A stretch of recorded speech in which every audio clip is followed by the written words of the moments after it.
یہ عورتیں جو مردوں کی طرح نماز ادا کرتی ہے، یاد رہے مرد اور عورت کی نماز میں فرق ہے۔ ابھی میں احادیث کی روشنی میں مرد اور عورت کی نماز میں 4 طرح کا فرق بتاؤں گا، توجہ کے ساتھ آپ نے سننا ہے۔ پہلا فرق یہ ہے کہ اللہ اکبر کہنے کے لیے جب ہاتھوں کو اٹھایا جائے گا، مرد اپنے ہاتھ کانوں تک اٹھائیں گے اور عورت اپنے ہاتھ سینے تک اٹھائیں گے۔ نبی پاک علیہ السلام کی حدیث ہے کہ حضرت وائل بن حجر سے فرمایا، اے وائل جب تم ہاتھوں کو اٹھاؤ تو کانوں تک اٹھاؤ اور عورت اپنے ہاتھ سینے تک اٹھائے گی۔ دوسرا فرق یہ ہے کہ مرد جب رکوع کرے گا اپنے ہاتھ گھٹنوں پر رکھے گا، زور لگائے گا اور اپنی بازویں سیدھی رکھے گا، لیکن عورت جب رکوع کرے گی صرف اتنا جھکے گی کہ اس کے ہاتھ اس کی گھٹنوں پر پہنچ جائے، اپنے ہاتھوں کی انگلیوں کو ملائے رکھے گی، زور نہیں لگانا بلکہ اپنے بازوؤں کو پیٹ سے ملائے رکھنا ہے۔ بالکل اسی طرح مصنف عبد الرزاق میں موجود ہے کہ عورت سمٹ کر رکوع کرے گی۔ تیسرا فرق یہ ہے سجدہ کیا جائے گا، مرد کے لیے حکم یہ ہے کہ سجدے میں اپنے اعضاء کو پھیلا کر رکھے، لیکن عورت کے لیے یہ حکم ہے کہ وہ سمٹ کر سجدہ کرے، اپنے اعضاء کو پھیلائے نہیں بلکہ اپنے اعضاء کو سمیٹ کر رکھے۔ نبی پاک علیہ السلام چند عورتوں کے پاس سے گزرے تو سرکار نے فرمایا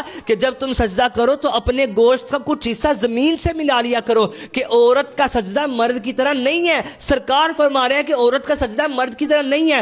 اب چوتھا فرق یہ ہے جو تشہد میں بیٹھا جاتا ہے جس میں اتحیات پڑھی جاتی ہے، مردوں کے لیے نبی پاک علیہ السلام نے حکم دیا کہ وہ بائیں پاؤں کو بچھائیں گے اور دائیں پاؤں کو کھڑا کریں گے، لیکن عورتوں کے لیے کیا حکم ہے؟ ابن عمر رضی اللہ عنہ سے پوچھا گیا کہ سرکار علیہ السلام کے زمانے میں عورت تشہد میں کس طرح بیٹھا کرتی تھی؟ آپ نے فرمایا پہلے تو 4 زانوں بیٹھا کرتی تھی، لیکن پھر انہیں حکم دیا گیا کہ وہ تورک کرے، یعنی دونوں پاؤں ایک طرف نکال دے اور جسم کے ایک حصے پر بیٹھے۔ اب پتہ چل گیا کہ عورت اور مرد کی نماز میں فرق ہے۔ اب جو نبی پاک علیہ السلام نے فرمایا کہ نماز ایسے پڑھو جیسا مجھے پڑھتا دیکھو، تو عورتیں بھی اسی طرح نماز پڑھیں، لیکن جو عورت کا فرق بیان کیا وہاں اسی طرح عمل کرے گی جیسے سرکار کی حدیث ہے۔ اس کو اتنا شیئر کرے کہ کسی مرد اور عورت کی نماز میں غلطی نہ ہو، تاکہ آپ کو بھی ثواب ملے، مجھے بھی ثواب ملے۔